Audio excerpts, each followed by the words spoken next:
할렐루야.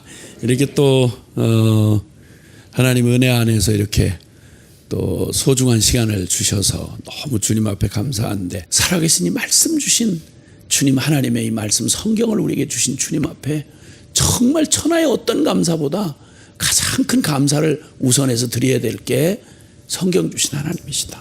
그래서 그 성경을 통해서 하나님께서 이제 우리에게 주신 그 놀라운 얘기들을, 이제 성경 전체가 뭐 어렵지 않잖아요. 사실은 너무너무 어마어마해서 우리로서는 감당할 수 없는 주제들이에요.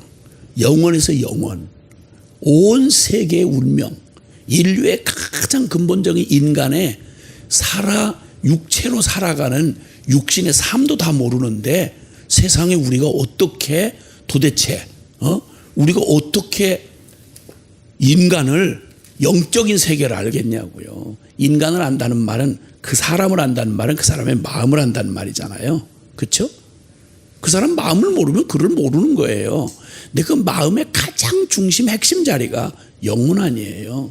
인간이 짐승하고 다른 게 영적인 존재인 거예요. 근데 영적인 세계를 어떻게 알아? 누가 가르쳐 줄 거예요? 몰라요. 성경 아니었으면 우린 불가능한 일이었죠. 네. 그래서 주님께서 우리에게 정말 영원에 대하여, 하나님에 대하여, 영에 대하여, 진리에 대하여 주님께서 이 하나님의 말씀을 우리에게 주신 게 너무 감사하고요.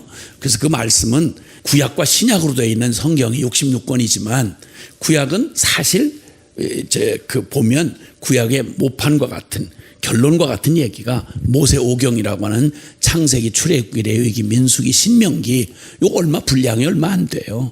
어쩌면 장절 구분이 없을 때는 한 책으로 되어 있었을지도 몰라요. 근데 어쨌든 그렇게, 그게 구약의 결론이고, 신약 그러면 마태, 마가, 누가, 요한복음, 바로 그 사복음서라고 말하는, 그래서 사실 이것이 성경 중에 성경이고, 그 다음 나머지는 이것이 어떻게 진리가 그 모판 같은 진리 안에서 그 다음엔 적용하고, 이걸 어떻게 확대해서 이렇게 많은 주제들을 말해주는 게 있지만, 핵심은 그거예요. 그러니까 성경이 복잡하지 않은 거죠. 그런데 그 중에 이제 사복음, 신약 성경에 사복음서라고 하는 것, 그것은 마태, 마가, 누가, 요한복음인데, 성경 전체를 다 함께 말하면 하나님이 누구시냐 이거예요. 하나님이 누구시냐. 그런데 바로 이 성경, 이 사복음서에서는 더욱 분명하게 하나님이시면서, 영이신 하나님을 우리가 알아볼 수가 없으니까 영이신 하나님을 이 땅에 드러내시기 위하여 오신 바로 하나님이시며 사람이 되어 오신, 보통 성육신 하셨다, 말씀이 육신이 되어 오셨다, 진리가 그대로 우리가 보고 만지고 느낄 수 있도록 사람 몸을 입으시고 오신, 역사 속에 오신 예수 그리스도, 바로 그 예수가 바로 누구시냐, 이 주제 하나를 집중적으로 조명한 게 바로 사복음서잖아요. 예수님 과연 그분은 누구신가 하는 이런 주제로 쓰여진 사복음서가 다 특징들이 조금은 다른데, 크게 나누면 마태, 마가, 누가복음을 공관복음이다, 보통 그렇게 얘기하는 건 같은 관점으로, 그래서 비슷한 게 많아요. 대부분 세 복음은 거의 예수님이 이 땅에 직접 실제로 오셨던 역사적인 인물이며, 그분이 성경이 약속했던 바로 하나님의 아들로서 하나님이셨다, 그분의 신성과 그 기적을 통해서 신성을 나타내고, 또 그분이 사람들을 어떻게 사랑했으며, 그리고 어떤 일을 하셨는지를 이제 보여주는 그 각자의 그 관점을 따라서 이제 기록했는데, 하나로 공통점을 말한다면 공관복음 비슷한 그 내용을 가지고 예수님을 소개하는, 예수님을 드러내는 이런 일에 관심이 있었는데요. 그런 면에서 보면 요한복음은 독특해요.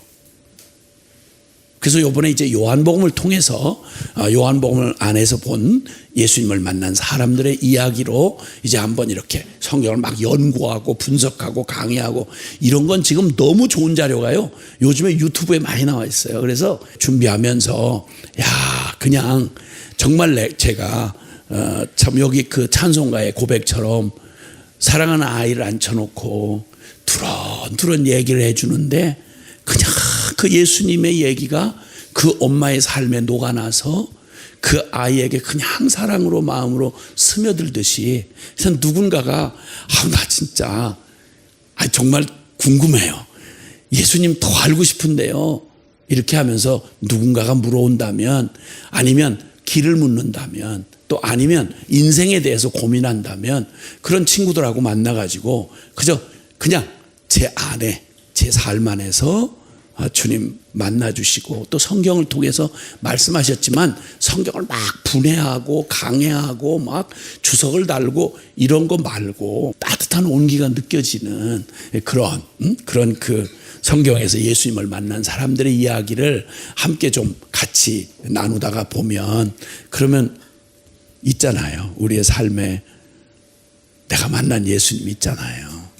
말 안 해도 그냥 막 분석하고 뭐 혈액형이 뭐냐, 예수님 혈액형이 뭐냐, 시력은 몇 점 0이냐, 뭐 이런 얘기 말고, 그런 얘기 말고, 그건 기본적으로 다 있으니까 그 얘기 말고, 그건 예수님 명세서를 내놓으라 이거 말고, 예수님하고 생명이 이렇게 나눠지는, 그래서 결론은 예수님을 사랑하게 되는 그런 예수님을 만난 사람들의 이야기, 이러면서 함께 이제 나눠보고 싶은 그런 마음이 있었더랬습니다. 그 요한복음은 특별히 다른 복음서와 조금 구분이 된다고 해보면, 조금 좀 독특한 특성이 있다 그러면, 차이가 있다 그러면, 공관복음은 주로 갈릴리에서 사역하신 일들이 주를 이루고 있고요, 요한복음은 주로 이 유대 지방에서 하셨던 사역을 중심으로 이렇게 되어지는 약간의 차이가 있어요. 그리고 공관복음은 주님이 이렇게 이루셨던 기적과 말씀과 그런 것들을 누가는 연대적으로, 그러니까 순서적으로 하기도 했고, 마태는 묶어서 기적을 묶고 가르침을 묶고 이런 식으로, 산상수훈이 마태복음 5, 6, 7장이 한 장소에서 하셨던 내용을 압축해서 하셨잖아요. 근데 복음서에 그 내용이 흩어져, 마가보나 누가복음에는 흩어져 기록이 되어 있어요. 이제 그렇게 그런 차이가 있는 거죠. 근데 어쩌면 주님이 우리 하나도 안 놓치시려고 똑같은 예수님과 그 사건과 가르침을 그렇게 다양하게 그냥 촘촘히 그물을 짜듯이, 그래서 성경을 골고루 읽으실 필요가 있어요.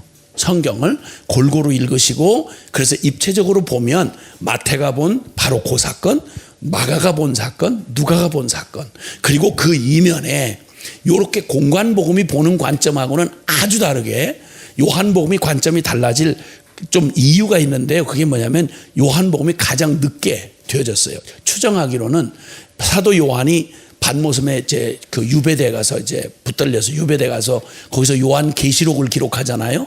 근데 그 전에 이제로 추정하니까 한 서기 한 AD 90년경 이 정도로 추정을 하는데, 그때는 새 공관복음이 다 기록된 뒤고요. 그다음에 교회가 정식으로 오순절 사건을 통해서 교회가 시작된 지가 벌써 꽤 시간이 흘렀어요. 그러니까 한 거의 5, 60년이 지난 거죠. 여러분, 세월 5, 60년이 지나면 이제 처음에 막 감격으로 뜨겁게 순수하게 시작했다가 이것저것 달라붙는 게 많잖아요. 그렇죠? 뜨거운 가슴에 구원받은 기쁨에 그냥 나는 다른 거 필요 없어요. 나는 진짜 예수님 한 분이면 충분해요. 이렇게 해서 막 감격으로 시작했다가 그 다음에 예수님 한 분이면 충분하긴 한데 뭐 이러면서 뭐가 하나씩 뭐가 사족이 붙잖아요. 이렇게. 그렇죠? 그래서 그렇게 뜨겁게 펄펄 뛰다가 보통 한 6, 7년 지나가면 복음 앞에 그렇게 천에 하나 만에 하나 복음 앞에 은혜를 받고 막 이렇게 했다가 한 6, 7년쯤 지나가면 이제 색깔이 슬슬 나오죠.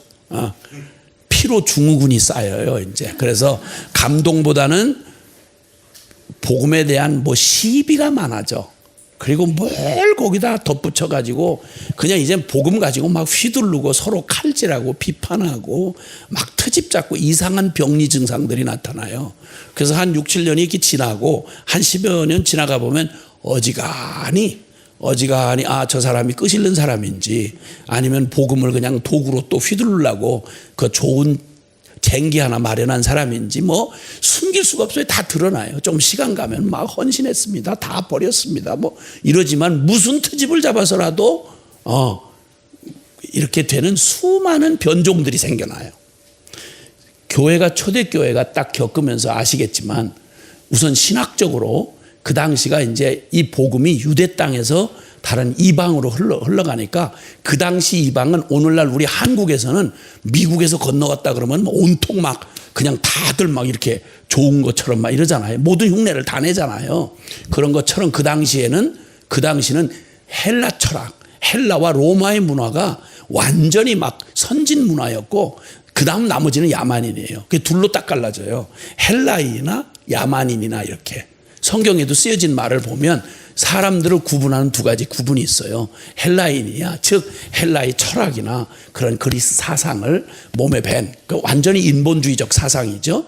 그러니까 아주 합리적이고 그 요즘으로 말하면 굉장히 지성적이라고 말하는 이제 그런 따위에 이거에 오직 살아계신 하나님 앞에 뭐 한다 하는 이 헤브라이즘이라고 하는 이 성경적 세계관과 사상은 뭐 믿습니다. 뭐 하나님 살아계십니다. 뭐 영원한 심판이 있습니다. 뭐 이런 얘기하면 이거 좀 무식한 것들, 좀 꼴통들. 뭐 이렇게 야만인 취급하는 그런 분위기였어요. 그러다 보니까 이방에서 복음을 만나고 뜨거운 가슴에 신앙생활 한다고 막 뜨겁게 나섰는데 옛날 살던 가락들이 있어. 안모태 출신들은 뭐 성경적인 그런 게 전혀 없잖아요. 저것이 그냥 되는 대로 살아왔던 막 이런 게 있잖아. 거기다가 은혜는 받고 불은 받았는데 보르장머리는 하나도 안 바뀐 거야.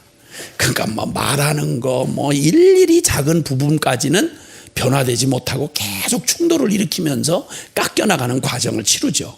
그러다 또 인간의 그 설릭은 또 그게 있으면 어디서 주워 들었다 그러면 또 헬라의 그때 당시 헬라의 영지주의라고 하는 것들이 있었는데 영지주의 철학의 영향을 받아가지고 그런 영향을 받아서 슬그머니 다 변하기는 아쉬운, 천국은 가야 되겠지만 요것도 못 놓고 싶은, 우리식으로 지금 표현하면 복음에 완전히 훌러덩 뒤집어져서 나 죽고 예수 산 이 진정한 변화로 전부로 받았으면 좋겠는데 그렇게 하기에는 너무 아쉬운 거죠.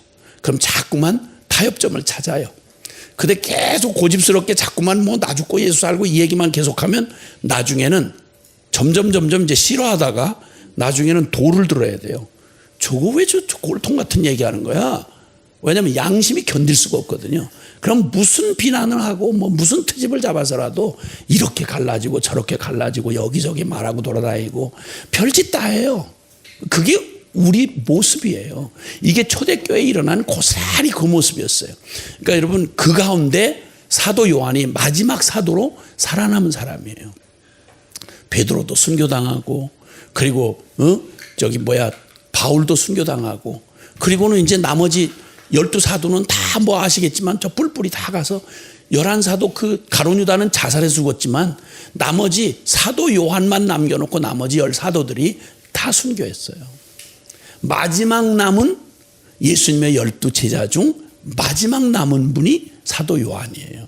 물론 사도 중에서 제일 나이가 어리기도 했었지만 하나님이 작정을 하시고 따로 남겨놓으신 거죠. 그런데 그 많은 과정을 겪어보면서 뜨겁게 함께 일하겠다고 하던 사도들의 제자들조차도 그중에 요한 1, 2, 3서 이렇게 읽어보시면 우리들에게서 나간 저들이 이런 표현들이 나오고요. 바울의 선교팀 중에서도요. 쉽게 말하면 다 헌신했죠. 선교사들이죠. 근데 그중에 대만은 세상을 사랑하여 갔고 바울이 로마에서 재판받을 때 한 사람도 바울 곁에 있어준 사람이 없었어요. 그 뜨거운 감격으로 그 복음을 함께 시작했지만 인간이라는 몸을 입고 사는 날 동안에 이래 변절하고 저렇게 바뀌고 그냥 이런저런 일들이 막 혼돈스럽게 거기다가 막 기묘한 말장난을 해서 무슨 주제가 생길 때마다 뭐 말세론 나오면 그렇고 천사론 나오면 그렇고 뭐 주제 나오면 천년왕국이 어떻고 뭐가 어떻고 주제만 나오면 도대체 이 주제마다 이 많은 얘기 중에서 어떻게 중심을 지키고 가나 할 정도로 수만 가지의 없던 일들이 막 생겨나기 시작했어요. 그런 과정 중에 마지막 사도로서 이제는 사랑하는 이 교회를, 이 어린 교회들을 두고 떠나가야 되는데 당시에 로마는 그냥 세상에 그런 흉폭한 놈의 저기가 없었어요. 뭐 황제들 얘들이 제정신 된 게 거의 사이코 같은 것들이 많아요. 그 로마 황제들 말이 좋아서 그렇지 국력이 튼튼하다 뭐 그래서 로마가 영원롭다 이러지만 사실은 가장 인본적이고 가장 타락하고 세속적이면서 폭력적이었어요. 온 세계를 정복한다는 말이 그 로마 시대의 사형 방법이 십자가 아니에요. 로마 시대에 동성애가 충만했어요. 지금 와서 동성애 이러는 거 아니에요. 역사 내내 동성애로 막장 노릇이 나가기 시작하면 그 심판이 얼마 안 남았어요. 그러니까 그런 혼란스러운 속에서 교인들이 예수님 믿고 그냥 덜렁 변화됐다고 하는데 여전히 똑같은 직장, 똑같은 가족들, 똑같은 삶을 살아가야 되는데 그 속에서 전혀 섞일 수 없는 예수님만을 따라가는 땅을 디디고 살면서 이 생을 살면서 영원을 바라보고 살고 나라 국법에 순종을 해야 되면서 하늘법에 순종을 해야 되고 육신을 입고 영으로 살아가야 된다. 이런 일이 이게 보통 일이 아니잖아요. 그냥 이리 때처럼 달려들어서 뭐 유대인 출신이라고 하면서 다 바뀌지 못한 인간들. 그래서 막 그 열심히 모이는 교회, 새로 생긴 교회들에 들어와서 그냥 전부 다 제 종을 만들고 헌금 뜯어가고 이러려고 그냥 사도들을 가진 말로 다 험담을 들어놓고 별짓 다 하고 그 말도 안 되는 소리에 또 연약한 죄인들은 또 그런 거 남 비판하는 얘기 저 음모론 뭐 이런 거에 귀가 열잖아요. 듣고 싶으니까. 그걸 해가지고 또 가지나 믿음으로 못 사는 일을 그냥 쓱 그냥 궁뎅이 내밀고 저기 주저앉아서 그냥 이렇게 개기고 그냥 또 떨어진단 말이에요. 이 연약한 심령들. 자, 세상에 눈에 보이는 국가의 로마의 권세는 있는 대로 기독교를 박해하면서 잡아 죽이죠. 설치죠. 사도들 잡아 죽이고 유대인들은 이것들은 사입이다 이래가지고 막 예수님을 죽였으니 못할 짓이 뭐 있겠어요. 그러니까 그냥 막 스데반 순교님 뭐 야고보 순교 이래가지고 초대교회를 다 그냥 박살을 냈잖아요. 그 정신없이 휘몰아치는 그 속에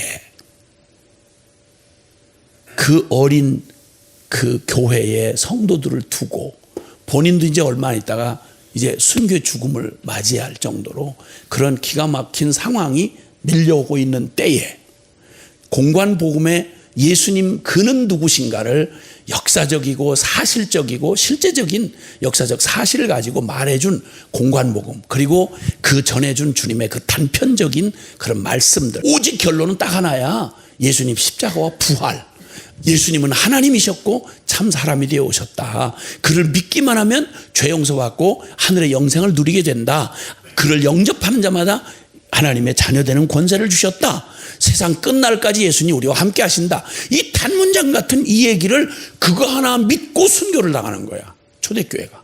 그거 하나 믿고 지금 역사에 존재했던 어떤 교회보다 성령 충만해서 그 진리에 예수의 사람들로 살아가니까 사람들이 하는 말이 저것들 한국말로 말하면 예수쟁인 거예요. 저 왜 예수한테 들러 쉬었다 이렇게 말하는 거예요. 그런 말을 듣는 천하에 퍼진 연병이다. 저것들은 완전히 그리스도인이다. 그리스도 플러스 맨 이런 합성어인데 그 예수쟁이다 이 말이에요. 예수 아니면 설명이 안 된다 이 말이에요. 자, 성경도 완성된 성경도 없지. 조직된 이런 무슨 교회에 무슨 조직된 힘도 없지. 그리고 사도들은 이미 다 순교당했지. 그리고 수많은 거짓된 가르침으로 이게 뭐 처음에는 같이 시작했던 것들이 막 이상하게 살림 하나씩 다 차리고 나갔네. 다 차리고 나가서 이파 저파 뭐 다 혼돈스럽게 이렇게 놓으니까 요한이 바로 이 혼돈스럽고 어지러운 교회 밖에만 적이 있는 게 아니라 교회 안에 들어와서 그 이익을 누리려고 그 복음을 활용해 가지고 사람들의 막 이걸 혼돈스럽게 말 살짝 바꿔 가지고 목적은 정확해요. 지 사람들 만들려고. 이렇게 하는 그 사악한 그 이리떼들이 그냥 교회를 막 해집고 막 성도들을 그냥 막 이렇게 하는데 근데 이걸 도대체 무슨 말로 다시 이들이 원래 만난 이들을 만나준 주님을 전해주고 흔들리지 않고 이 수만 가지의 변종들 사이에서 수많은 모함으로 수많은 혼돈으로 이들의 영혼을 노략질하는 이러한 그 세상 한복판에 이들을 두고 떠날래니까 애를 불옆에다 두고 떠나는 애미 마음이야. 그래서 기록이 된 게 요한복음이단 말이에요.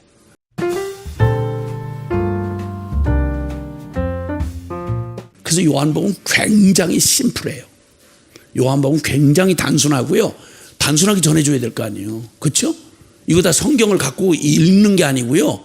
그때 당시의 사람들은 이 서신서를 읽으면 이거 가죽 두루마리에 쓴 거 그저 지도자 몇 사람만 있을 뿐이었어요. 성도들은 그냥 듣는 말씀 그저 나처럼 요한복음 3장 16절 그냥 지금은 장절이나 있지 장절을 그때는 없었어요. 그냥 얘기를 전체로 다 스토리로 이해를 해야 됐다고 통으로. 그리고 그 예수님을 믿으며 살아가야 됐단 말이에요. 그러니까 그걸 기록하는 요한의 입장에서 그는 그 예수님의 자기를 이렇게 소개를 해요. 예수님의 사랑하시는 그 제자. 이렇게.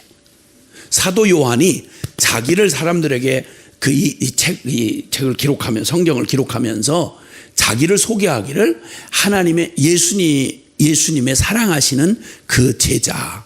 이렇게 표현해요. 그냥 예수님의 사랑을 온팍 받고 있었다는 것에 대해서 그냥 다른 얘기가 다 필요가 없을 만큼 아주 너무너무 확신에 넘친 사람이야. 딴 게 다 필요 없어. 다른 수식어가 필요 없어. 예수님의 사랑하시던 그 제자. 알잖아요. 예수님이 사랑하시던 그 제자. 예수님 다 사랑하셨지 뭐 자기만 사랑했어? 근데 천하에 자기밖엔 사랑할 자가 없는 것처럼 사랑을 받은 사람이에요. 여러분 어떠세요? 천지가 다 변해도요, 누가 다 뭐라고 그래도요, 몰라요? 나요? 예수님이 사랑하시는 그 제자 있잖아요. 그게 나예요, 나. 이렇게 말하실 수 있나요? 그렇게 말하실 수 있냐고. 몰라요. 뭐 사랑하신 거 같기도 하다가 어떤 때는 뭐 완전히 찬밥이에요. 완전히. 어떤 놈은 잘 되기도 하고 유명하기도 하던데 나는 뭐 되는 거 하나도 없고 뭐 이게 뭐예요? 뭐 사랑하셨으면 뭐 이렇게 살게 하시겠어요? 아유 참 진짜 뭐. 사도 요한의 가슴에는 다른 게 다 보이지 않을 만큼 자신을 사랑하시는 예수님의 사랑이 그의 존재 전부를 사로잡고 있었어요. 이 사람이 요한복음을 기록했다고 알고 한번 보세요. 그러면 요한복음을 읽어보면요, 그냥 뚝뚝 묻어나요. 그 사람의 관심이 어디에 있었던지가 드러나요. 그래서 요한복음에서는 다른 공관복음은요, 바로 그런 차이가 뭐 지금까지 얘기했지만 공관복음에서는 비유, 예수님의 가르침도 대부분이 비유로 나타나 있어요. 비유, 그렇죠? 비유란 말은 아이들이 무슨 직접 뭔가를 아는 지식이 없을 때 뭔가 그 얘기를 하려면 그 아는 걸 가지고 비유로 얘기를 해주잖아요. 예수님 하늘나라 어떻게 가나? 기차 타고 가나? 비행기 타고 가나? 우리 손주한테 지금 제 엄마가 가르쳐주는 얘기예요. 그러면 이제는 잘 무슨 말인지 못 알아니까 비유를 듣다가 어떻게 하늘나라 가요? 그러니까 빵빵 타고 간다는 거야. 그 어떻게 가요? 그러니까 마스크 쓰고 가야 된대. 요즘 하도 마스크. 지금 말 배운 애가 대답하는 게 이제 그거야. 그거 아니라고. 마스크 써도 못 만나요. 빵빵이 타고 가도 못 만나요. 그러니까 당황해가지고 그렇게 하고 있는 애한테 거듭나야 하나님 나라 가요. 얘가 거듭나는 게 뭔지 어떻게 알아? 근데 어쨌든 말부터 가르치는 거지 뭐. 이 심정으로 가르친다고 생각해 보세요. 그러면 사도 요한이 보고 싶었던 건 진짜 어떤 사건, 공관복음은 주로 진짜 기적이 이게 하나님으로부터 온 거냐 아니냐 이걸 말해주는데 아주 초점이 맞춰져 있었다면, 왜냐하면 그래야 하나님이 하신 일이 되니까. 그런데 그 모든 같은 사건인데 요한이 다루는 그 사건의 배경은 달라요. 이렇게 보면, 그래서 요한은 비유가 아니라 강의 형식으로 이렇게 설명을 해줘요. 앞뒤 원래 그건 이렇고 이런 거야. 왜냐하면 공관복음은 이미 널리 알려져 있었기 때문에 다들 아는 일이죠. 근데 그걸 자기 나름대로들 해석하고 있을 때 그거 원래 뜻은 이런 거야. 그때 예수님이 이렇게 말씀하셨지. 예를 들자면 가룟 유다가 꼭 옳은 소리를 주로 해요. 그 마리아가 갑자기 이제 예수님 앞에 부활 기념하고 그러게 막 잔치가 벌려졌을 때 마리아가 갑자기 전혀 예상치 않은 행동을 하죠. 향유를 300데나리온이면 1년치 연봉에 해당하는 거예요. 1년치 연봉. 한 데나리온이 하루 품삯이니까. 그럼 요즘에 최소한으로 말하면 뭐 그 보통 받는 걸 뭐 한 400만 원이 한 달에 받는다. 그럼 보통 4천만 원, 5천만 원이라고요. 연봉 5천만 원에 해당하는 게 그때 당시에 최고로 여인들이 준비하는 가장 중요한 향유. 그게 이제 한 옥합 한번 깨트린 그만인데 그걸 시집갈라를 위해서 준비해 놓은 그 옥합을 벌써 깨가지고 예수님 발에다가 부은 거예요. 원래 발은 유대 저거로 하면 허드렛 물로 발을 이렇게 씻겨주는 제일 낮은 종이 가장 기본적인 예우를 하는 게 발 씻기는 거거든요. 근데 그걸 제일 낮은 일을 제일 비싼 걸 깨뜨려서 하니까 돈에 밝았던 그 돈을 맡고 있었거든요. 가룟 유다가. 그러니까 제자들한테 저 허비에 왜 저런 짓을 하는 거야? 저거 팔아서 가난한 사람들에게 나눠줬으면 얼마나 많은 사람을 도와줬을 텐데 표면상으로는 가난한 사람들 생각하는 아주 합리적인 얘기를 했어요. 딴 데는 다른 해석이 없어요. 근데 요한 사도는 너무 잘 알거든요. 이 사람 늘 사도 요한은 늘 성경이 나타날 때마다 예수님 곁에 찰싹 붙어 있어요. 이렇게 늘. 그리고 어떤 때는 징그럽게 예수님 가슴에다가 이렇게 머리를 기대어 앉았는지라. 유대인들 앉는 음식 뭐 상의 폼이 지금도 중동 가보시면 알지만 이렇게 옆으로 이렇게 기대서 팔로 이렇게 하고서 이게 식사를 해요. 그런 걸로 하면 이 머리를 더 깊이 들이대 가지고 예수님 가슴에다가 징그러 죽겠던 거지 글쎄. 그리고 거기다가 이렇게 대요. 그러니까 늘 표현이 그렇게 아주 몸으로도 이렇게 나타나는 사람이야. 그러니까 늘 예수님의 이면 스토리를 아는 거예요. 그때 그 말에다 요한복음에 보면 그가 본래 가난한 사람들을 생각한 게 아니고 그놈은 본래 도적놈이라. 그가 돈꾀를 맡고 있으면서 예수님 일행에 회계를 맡고 있으면서 중간에 돈 빼먹는 걸 다 알고 있었거든요. 말하자면 그런 식이에요. 그런 이면의 이야기들이 원래 감추어진 동기가 그대로 드러나도록 물론 성령께서 이제 하게 하신 거죠. 이런 관점으로 좀 차이가 나기도 하죠. 그리고 공관복음이 하나님 나라를 이렇게 선포하는 주제였다면 여기 요한복음에는 영생을 주제로 많이 다뤄요. 영생을. 그래서 이제 핵심적으로 많이 이 요한복음에 핵심적으로 쓰여지는 그 개념, 용어가 있는 단어가 있는데 말씀, 그 다음에 생명,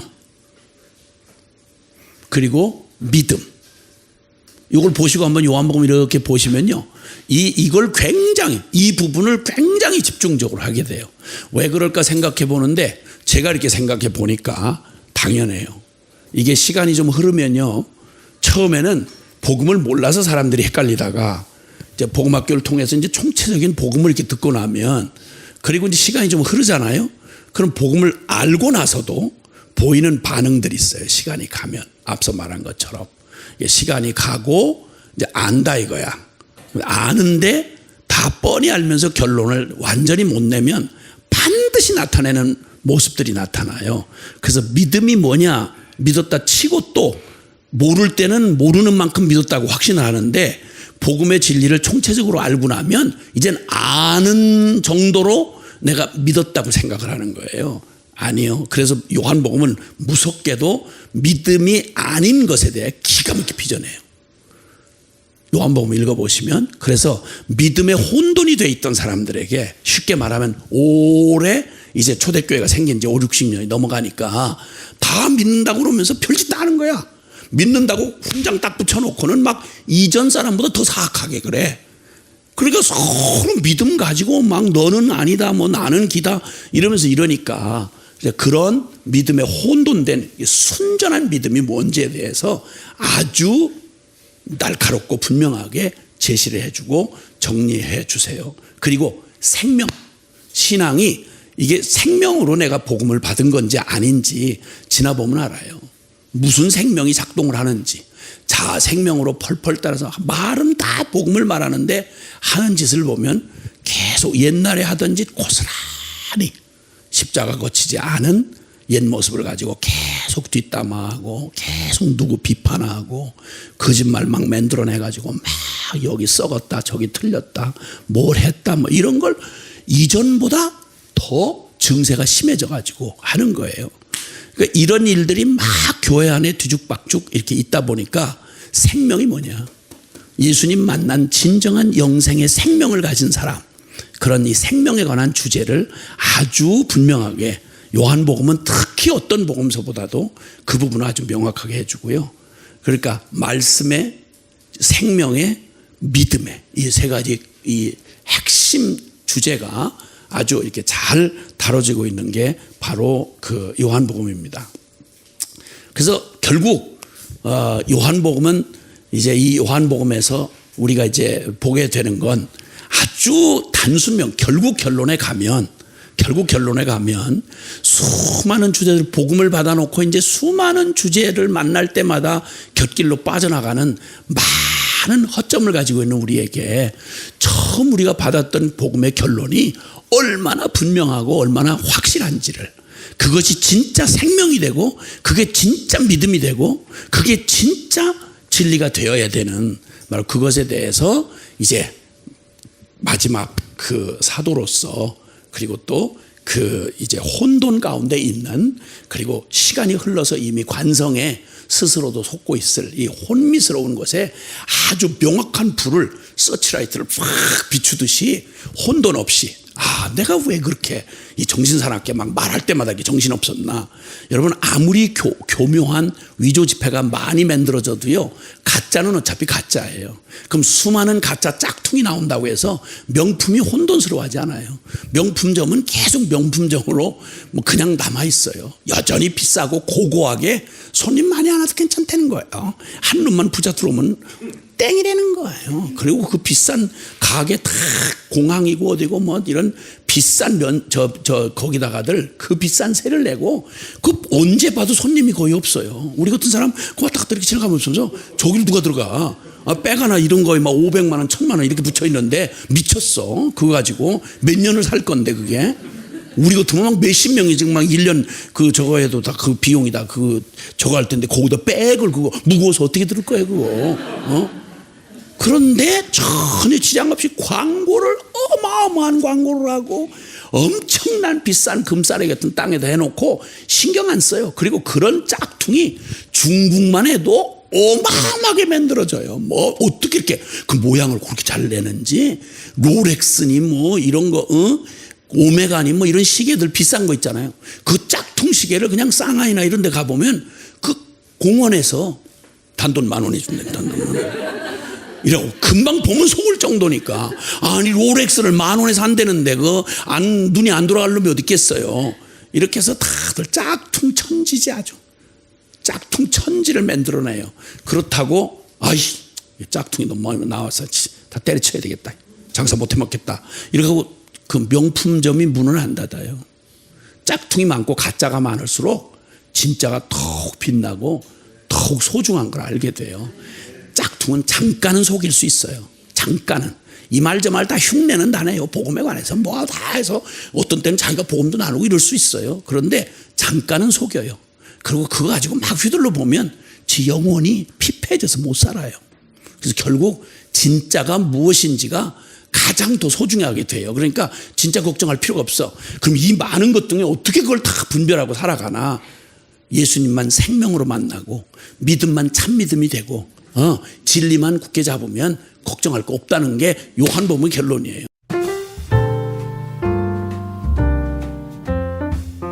그래서 이제 진짜 예수님을 만난 사람들, 그래서 진짜 예수님을 만나서 진짜 예수님의 그 생명을 누리는 사람들, 그 결론은 다른 거 없이, 그래서 예수님을 만난 그가 표현해 주는 말이 있어요. 예수님 그는 누구신가? 라고 하는 주제로 시작을 하죠. 예수님은 누구신가? 결론은 그는 살아계신 하나님이시다. 예수님은 살아계신 하나님이시며, 그리고 그분은 분명히 사람의 몸을 입고 오셨던 바로 인자 되신 바로 예수님, 구원자 예수님이시다. 그렇게 말씀해요. 그래서 그가 쓰는 말에 보면 이 요한복음에만 나타나는 그런 어법이죠. 그런 요한 1서에도, 요한 1, 2, 3서에도 그렇고 또 요한 계시록에도 그렇고요. 그가 그렇게 말해요. 요한복음 1장 18절에 보면 본래 하나님을 본 사람이 없으되 아버지 품속에 있는 독생하신 하나님이 나타내셨느니라. 그러니까 하나님을 계시하신 최고의 계시가 뭐 기적도 있고 천지 창조, 이 만물도 있고 수많은 여러 가지가 있을 수 있지만 하나님을, 영이신 하나님을 우리에게 계시해 준 마지막 계시, 가장 확실한 계시, 그걸 몰랐다고 말할 수 없고 못 믿어서 못 믿겠어 이렇게 말할 수 없는 주님의 가장 완전한 하나님 그분을 우리에게 나타내. 본래 하나님을 본 사람이 없으되 아버지 품속에 있는 독생하신 하나님, 바로 예수 그리스도가 나타내셨느니라. 그러니까 하나님을 아는 유일한 길이 예수님이에요. 하나님을 누리는 유일한 진리가 예수님이에요. 하나님의 생명으로 살아가는 유일한 생명이 예수님이에요. 그러니까 예수님은 모든 것에 대한 백문일답, 완전한 답이 되신다는 거예요. 그게 요한복음 14장에서 말씀하는 6절에 내가 곧 길이요 진리요 생명이니, 길, 진리, 생명이니 나로 말미암지 않고는 아버지께로 올 자가 없다. 아멘. 그러니까 살아계신 인격이신 하나님을 만나는 유일한 길이 예수님이고, 그분을 아는 유일한 진리가 다른 잡다한 이론이 아니라, 체험이 아니라 바로 예수 그리스도이시고, 그러니까 성경을 꽉 짜면, 성경을 바로 읽으면 누구를 만나야 되는 거 아니? 예수님을 만나야 되는 거예요. 하나님을 믿는다고 말하는데 하나님을 제대로 믿는지를 아는 건 예수 그리스도를 믿는 거예요. 아멘. 예. 그러니까 예수 그리스도야말로 우리가 혼돈할 수 없는 오직 한 길, 한 진리, 한 생명. 그래서 아무 갈등 없이 그분만 즐거이 따라가면 되는 거예요. 아멘. 어린아이도 믿을 수 있고, 아무리 무식한 난로그 기억자도 모르는 할머니도 믿을 수 있고, 누구라도, 어느 민족 누구라도 하나님을 완전하게 하나님으로 믿고 그 하나님의 자녀되고 그 하나님의 영생을 누리며 그 하나님과 동행하며 승리하는 길은 아주 간단하게, 우리가 모두 다 아이고 많이 알아야 되는데, 나 많이 이렇게 단련이 돼야 되는데, 난 영적으로 깊어야 되는데, 최고의 영성이 예수 그리스도가 전부가 되는 거예요. 아멘. 최고의 신학이 예수 그리스도로 결론이 나야 되는 거예요. 최고의 거룩 예수님을 닮는 거예요. 그러니까 가장 완전한, 너무도 쉬운 길을 주신 게 바로 예수님을 믿는 길이다. 할렐루야. 그리고 그 일을 증언하는 사도 요한은 말씀하기를, 요한복음 1장 14절에 보니까 거기 말씀이 육신이 되어 우리 가운데 거하심에 우리가 그의 영광을 보니 아버지의 독생자의 영광이요 은혜와 진리가 충만하더라.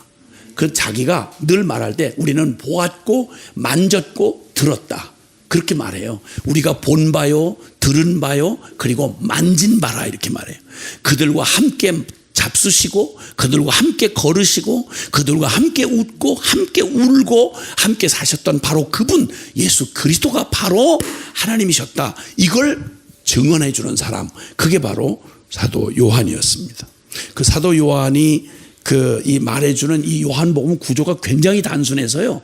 굉장히 단순해요. 그러니까 그냥 기억나도록, 우리가 늘 그냥 성경을 그냥 생각도 안 하고 있다가 어쩌다가 읽으니까 이게 복잡해 보이고 그렇지, 조금만 생각을 하고 성경 없이 이걸 다 외워라 이렇게 말하려면 얘기를, 문장을 다 외우는 건 좀 차이가 있겠지만 스토리가 아주 단순해요. 그래서 수많은 기적 중심의 공간복음의 기적 이렇게 기록하듯이 안 하고요. 요한복음에는 딱 7가지만 표적이 기록이 되어 있어요. 요한복음에 예수님이 행하신 기적이, 그 요한복음의 딴 말은 그 기적을 다 일일이 기록하려면 그 책을 이 세상에 두기에 모자랄 거다. 그만큼 3년 반 동안 어마어마한 사건들이 많고 기적이 엄청나게 많았어요. 근데 그 기적 중에서 7가지만. 이 7이라는 숫자는 유대인의 사고를 가진 사람들에게는 굉장히 아주 그냥 몸에 피부처럼 붙어 있는 개념이에요. 3, 이건 하나님의 숫자죠. 7 이거는 완전 숫자예요. 그래서 이 7가지 안에 기적 속에 그 기적을 그냥 기적이라고 안 했어요. 세메이노이라는 그 원어를 사용했는데 표적이라는 말이에요. 그러니까 무엇을 나타낼 목적을 가지고 특별히 나타내는 기적이에요. 그냥 기적이 아니고 무언가를 뭘 나타내는 거죠? 하나님의 예수 그리스도가 하나님이신 것, 하나님으로부터 오셨다는 것을 드러내기 위해서 행하시는 걸 표적이라 그래요. 그 표적을 7가지를 선별해서 표적을 나타냈어요. 여러분 가나의 혼인잔치에서 물로 포도주로 바뀐 사건, 이것이 첫 번째 표적, 이적이다 이렇게 있잖아요. 하나님의 아들 되심을 나타낸, 신성을 나타낸 얘기예요. 육체를 입고 유대 사람으로서 몸을 입고 오셨지만 그분이 행하시는 모든 표적이 목적이 있었는데 무조건 기적을 베푸시고 이런 향방 없는 이런 게 아니라 그 기적을 베푸시는데 그 기적을 베푸신 7가지 표적을 요한복음에 선별을 해서 꼭 얘기를 전해야 되겠는데 앞으로 이제 나누게 될 여러 가지 주제가 있어요. 그 중에 어쨌든 요한복음에는 표적이 7가지가 기록이 되어 있다. 이렇게 아시면 7가지 외우는 게 별로 어렵잖아요. 그 다음에 7가지 선언을 하셨어요. 7가지 선언은 그 말은 나는 이다. I am 이렇게 말하는 나는 이다. 이런 말은 절대 피조물은 할 수가 없어요. 요 말을 할 수 있는 유일한 분이 스스로 계시는 하나님만 하실 수 있어요. I am who I am. 나는 나다. 나는 스스로 있는 자다. 이거는 스스로 계시는 자존자이신 하나님만 하실 수 있어요. 근데 놀랍게도 요한복음에는 바로 그 나는 나다. 나는 그이다. 라고 말하는 이걸 헬라어 원어에는 에고 에이미. 나는 나다. 이렇게 말하는 그 표현 방법을 쓰셨는데 그걸 7가지를 하셨어요. 7가지. 외울 수 있도록. 그래서 7가지 주셨는데 7가지 자기 선언, 예수님의 자기 선언이라고 할 수 있어요. 그 말은 나는 하나님이다 그 말이에요. 어느 인간이 천하에 와서 나는 하나님이다 말 못해요. 여러분 그 알라 믿는 저기는 알라라고 하는 신을 믿는 그들은 알라보다 더 중요하게 생각해 모하메드 아니에요. 모하메드. 그 회교 이슬람교 말이에요. 이슬람교. 모하메드. 그는 자기가 선지자라고 말을 하지 하나님이라고 말 못해요. 어디 감히 무슨 배짱으로 사람이 하나님이라고 그래요? 그놈 미친놈이든지 아주 미친놈 정신병자든지 그렇죠? 아니면 진짜 하나님이든지. 근데 예수님이 자기 선언을 하셨어요. 7가지로. 하나님 자기 직접적으로도 표현하신 게 나와 하나님은 하나이다 이렇게 표현하셨어요. 그래서 그렇게 표현하신 내용들을 뭐 다 일일이 적할 필요는 없겠지만 나와 아버지는 하나이다 요한복음 10장 30절에 예수님 직접 말씀했어요. 이 주장 때문에 예수님을 십자가에 못 박아 죽인 거예요. 이 주장 때문에. 예수님의 다른 어떤 것으로 트집을 잡을 수가 없었어요. 흠결이 없으시니까. 말씀으로나 도덕적으로나 뭐 무엇으로도 흠을 잡을 수가 없는데 딱 한 가지 나는 하나님이다 이 말, 이것이 예수님을 십자가에 처형하게 된 죄목이에요. 참남죄라는 거예요. 그러면 둘 중에 하나예요. 예수님이 희대의 정신병자든지 아니면 말씀한 그대로 그것도 완전 숫자로 7번 주장을 하셨어요. 그러니까 이거는 빼도 박도 못하는 거예요. 둘 중에 하나예요. 예수님은 4대 성현 중에 하나라든지 훌륭한 스승이라든지 이거 완전히 이거 사이비 기독교에 이런 사이비가 없어요 이거. 근데 요즘에 신학이라는 이름으로 이런 말장난하고 기독교에서 밥도 먹고 사는 기생충 같은 신학자들이 굉장히 많아요. 하나님은 C.S. 루이스가 한 말이에요. 영국의 최고의 석학이라던 C.S. 루이스가 아주 저항적으로 기독교를 반대하던 사람이거든요. 머리 좋은 철학을 가지고. 그러다 나중에 엎어져 가지고 그리고 그가 진정한 기독교라고 하는 그 변증을 하게 되는데 그가 말해요. 자기가 본 성경을 본 그대로 하나님의 말씀이라고 하는 기준으로 분명히 볼 때 예수님이 주장한 내용, 예수님 만약 전 세계에 존재하는 어떤 분보다 거룩하고 도덕적으로 흠이 없고 가장 완전하다. 그렇기 때문에 인류의 스승이다. 이런 따위의 말 닥쳐라. 성경을 인정하는 한 절대 그런 말이 들어갈 자리가 없다는 거예요. 왜냐하면 그분은 그 모든 권위를 나는 하나님이다. 나는 나다. 에이미 이렇게 말씀하셨는데, 나는 나다라고 말할 수 있는 건 유일하게 하나님만 하실 수 있는데 그걸 7가지로 선언을 했어요.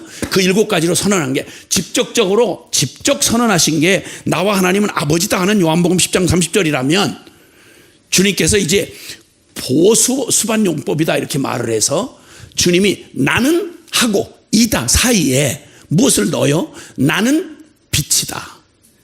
나는 생명이다. 이렇게 말씀하신 주장 말이에요. 그 주장이 7가지인데 요한복음 6장 35절에 보면 내가 곧 생명의 떡이다. 그 다음에 요한복음 8장 12절에 보면 나는 세상의 빛이다.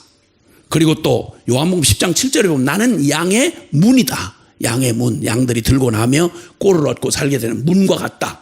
그리고 요한복음 10장 11절에 나는 선한 목자다 라고 말씀했고, 요한복음 11장 25절에 나는 부활이요 생명이다 이렇게 말씀했고요.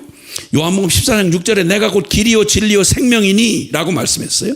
요한복음 15장 1절에 나는 포도나무고 너희는 가지다 할 때 나는 포도나무다 이렇게 선언하십니다. 이런 주님이 이렇게 하나님 되심을 나타내신 7가지 표적, 그리고 또 자기가 하나님이심을 직접 선언한 자기 선언 7가지. 이것이 이 요한복음을 이루는 중요한 내용들이에요. 그 내용을 골격으로 하고 주님은 이제 바로 예수 그리스도 그분이 누구신가? 그는 살아계신 하나님이시며 사람이 되어 오신, 그러니까 신성과 인성을 가지신 유일한 구원자이시다.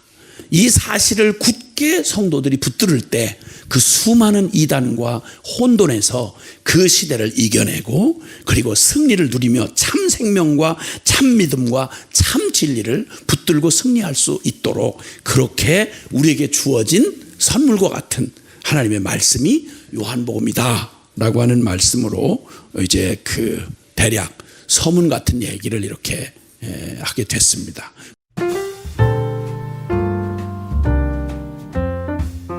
그리고 이제 주님이 만난 사람들 있죠. 이번에 주제처럼 이런 바탕을 두고요. 하나님이시면서 사람이 되어 오신, 구약 성경에 그토록 증거해왔던 인류를 구원할 유일한 메시아, 길과 진리와 생명이 되셔서 하나님을 잃어버리고 영원한 저주 가운데 있던 모든 인생들에게 누구라도 예수 그리스도를 믿기만 하면 그러면 하나님의 영원한 생명을 얻을 뿐만 아니라 그리고 주님과 함께 동행하는 하나님의 자녀가 되는 구원을 얻는다. 이 진리를 우리에게 나타내 주기 위해서 이제 예수님이 만나준 사람들이 있어요. 예수님을 만난 사람들. 여러분 이런 사람들 여러 앞서도 잠깐 말씀해 주셨지만 이 예수님을 증거했던 세례 요한 같은 사람은 구약의 결론이에요. 이 구약에 여자에게서 난 자 중에 제일 큰 자다라는 말은 선지자 중에 최후의 선지자면서 구약 전체를 결론 짓는 사람이에요. 그 세례 요한이 구약의 전체 그를 특별히 부르신 하나님에게 부름받고 구약의 모든 배경을 다 가지고 그 예언자로서 예수님이 세상 죄를 지고 하는 하나님의 어린 양이라고 증언하는 일에 쓰임받았던 세례 요한. 세례 요한이 발견한 그 기쁨, 그것은 구약 전체가 말해오던 진짜 인류를 구원할 메시아가 어떤 모습으로 올 건지 그냥 암시만 돼 있지 잘 몰랐거든요. 다윗왕 같은 왕된 메시아, 저 모세와 같은 제사장이자 선지자 같은 그런 메시아, 그래서 인류를 구원해 줄 유일한 하나님의 메시아를 그리워하며 기다렸는데 하나님이 자기를 특별한 삶으로 준비해 주셔서 예수 그리스도를 증언하는 그런 생애를 좀 맡게 된 사람이 세례 요한이었습니다. 정말 나다나엘 같은 사람, 정말 섞일 수가 없는, 이상하게 세상 속에 대강대강 섞일 수가 없는 거예요. 그리고 그냥 마음에 늘 순수한 참 이스라엘을 꿈꾸던 그런 사람들이 있잖아요. 태생적으로 자기도 모르지만 이상하게 그냥 막 세상에 그냥 대강대강 휘둘려서 이렇게 못 사는 사람 있잖아요. 뭔가 이게 인간이야? 이게 인생이야?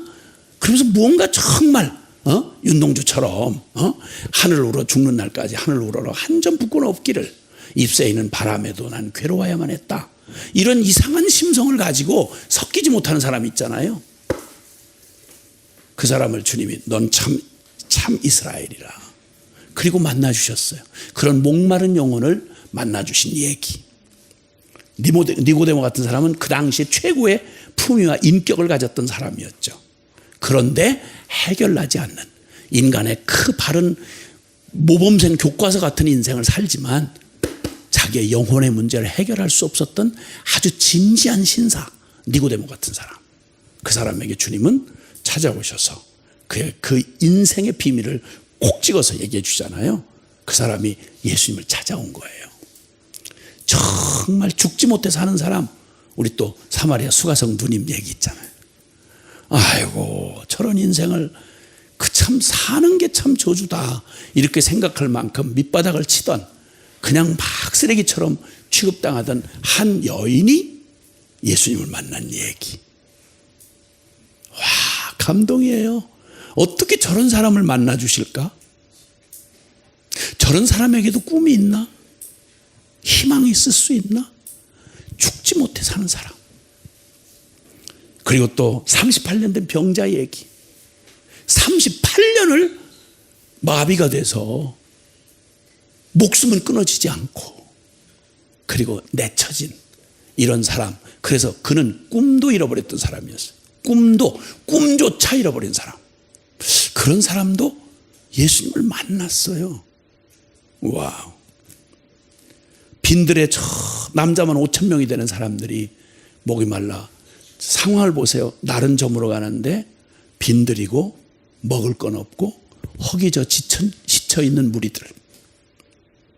꼭 이 세상에 하나님 떠나서 애쓰다가 털썩 주저앉을 많은 인류를 꼭 보여주는 것 같은 저 베세다 들판에서 거기서 오병이어의 기적으로 그들을 배불리 먹여주시던 바로 그 많은 군중들과 만나주신 예수님. 가늠하다가 어떻게 하다가 그 종교 논쟁에 이용이 돼가지고 가늠하다 그냥 그 비참한 모습으로 끌려 나와서 돌 맞아 죽게 된 한 여인이 예수님 앞에 끌려 나왔다가 주님의 그 유명한 말씀 있잖아요. 너희 중에 죄 없는 자가 먼저 돌로 치라. 나면서부터 거진대 소경이야. 사람들이 보면서 너무 기가 막히니까 저거 누구 죄 때문입니까 저거? 지 부모 때문입니까? 지 죄입니까? 이렇게 묻는 앞에 어느 인류의 어떤 도덕적 스승이 뭐라고 말해줄 겁니까? 그때 예수님께서 아니 부모의 죄도 그의 죄도 아니라 그의 인생 다 소망이 없는 기가 막힌 인생 뭘 저런 게 다 있어 하는 그 인생에도 하나님의 하실 일을 나타내기 위함이라. 여러분 이렇게 잿더미에서 주님의 거룩한 나라를 꿈꾸시는 주님의 그 놀라운 복음이 하나님 만난 사람들에게 나온 겁니다. 뭐 다른 얘기 다 할 것도 없이 죽은 나사로가 죽어서 나흘이 나서 썩어 냄새가 난 채로 무덤에 묻혔으면 무덤에서 더 얘기할 얘기가 뭐가 있어요 인생이. 근데 그 무덤 앞에서 주님이 죽은 나사로를 불러내시잖아요. 역사는 아무리 영웅호걸 열사들도 죽은 무덤 앞에 가서 하면 역사는 종치는 거예요. 끝나는 거예요. 죽음 이후에 말할 게 뭐가 있어요. 근데 놀라웠게도 죽어서 썩어서 냄새가 나는 죽은 나사로의 돌무덤 앞에서 주님 거기서 자신의 다시 시작하는 일을 행하실 수 있는 바로 그런 예수님이세요. 뭐 그 외에도 많은 분들이 있겠지만 이렇게 해서 그냥 이렇게 살아가는 참 힘겹게 고단한 인생을 살아가는 수많은 얼굴이 다른 것처럼 기가 막힌 인생들을 살아가는 사람들 그냥 두면 다 거기서 거기야. 뭐 좀 먹고 한 달이 얼마나 먹고 살 거며 반드시 죽을 거고 뭐 좀 뭐 잘 된다니 그게 언제까지 잘 된다는 보장이 없는 거고 인생 모두가 다 그렇고 그런 인생들 소망도 꿈도 미래도 없는 죄인들 스스로 벗어날 수 없는 기가 막힌 저주 가운데 태어난 그 사람들이 그가 어떤 형편 어떤 처지든지 예수님만 만나면 성경의 주인공이 되는 거야. 예수님만 만나면 나에게서 기대할 수 없는 전혀 다른 세상에 내 안에 그런 게 숨겨져 있었어? 내 안에 이런 보배가 있었어? 내 인생에 그런 일이 감히 있을 수나 있어? 예, 딱 한 가지예요. 예수님을 만나면. 그러니까 우리는 희망이 있는 거예요. 그래서 온 세상을 향해서 다른 말을 못 하겠는 거예요. 이 예수님 좀 만나라고. 여보세요. 예수님 한번 만나보세요. 여보세요. 다 무덤이라고요? 괜찮아요. 괜찮아요. 썩었다고요? 괜찮아요. 아직 괜찮아요. 예수님 만나주시면 돼요. 무덤에서도 희망을 말할 수 있고, 기가 막힌 거지요 나면서부터 소경인 사람에게도 하나님의 놀라운 영광스러운 네 미래가 있다고 말해줄 수 있고,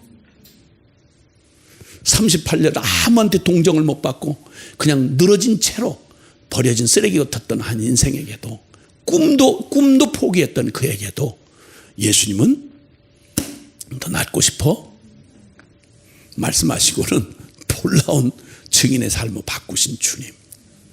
그래서 저는 그렇게 예수님을 만난 사람들의 이야기를 제가 사랑하고 또 길을 묻는 모든 이에게 이렇게 얘기를 해주고 싶은 마음이 너무 많았는데, 근데 그냥 어떻게 본의 아니게 너무 소리를 지르고 막 눈을 부라리고 막 날 이랬더니 사람들이 날 자꾸 무섭다 그래요. 그래서 전혀 아니거든요. 그래서 나도 그렇게 예수님을 만난 사람이고요. 내가 예수님을 만날 수 있다는 건 상상도 못했어요. 근데 예수님이 나를 찾아와 주신 거죠. 그리고 이제는 죽고 싶어 안달을 하던 내가 남을 살려내는 사람으로 내 인생을 이렇게 주님께서 빛나게 제 삶을 해주시고, 난 지금도 빛나는 소망을 갖고 있고요. 그리고 수많은 영혼들도, 어제도 잠깐 만난 젊은이에게 정말 소망 없어, 공시생이더라고. 간신히 그래서 취직 하나 바라보고 있는데 이놈의 코로나가 터지는 바람에 그 죽으라고 대학 나와서 그 근신이 그 몇 급인지는 모르겠는데 공무원 시험한다고 어렵게 그 학원 공부해가지고 시험을 치러놨는데 그만 코로나가 터져가지고 스탑되고 있는, 멀쩡해 보이는데 그냥 이렇게 보이는 그 형제에게 얘기했죠. 이런 말을 얘기한 거예요. 우린 얘기할 게 있어요. 예수님을 만난 사람들을 우리 들려줄 수 있는 거예요. 또 누군가가 만나게 될, 예수님을 만나게 될 사람들을 꿈꾸면서. 그래서 이제 좀 편안하게 얘기를 하고 싶어서 1대1로 만나서 이렇게 두런두런 얘기를 해드리면 너무 좋을 텐데, 어차피 화면으로 만나고 자꾸 이러다 보니까 할 수 없이, 그러나 한껏 느낌은 좀 그렇게 가보려고 합니다. 우리 주님을 사랑하신 분만 아멘 합시다. 예, 바로 그 주님의 사랑을 예수님이 사랑하시는 자라고 본인을 소개하고 싶어하는 요한처럼 우리도 똑같이, 나요?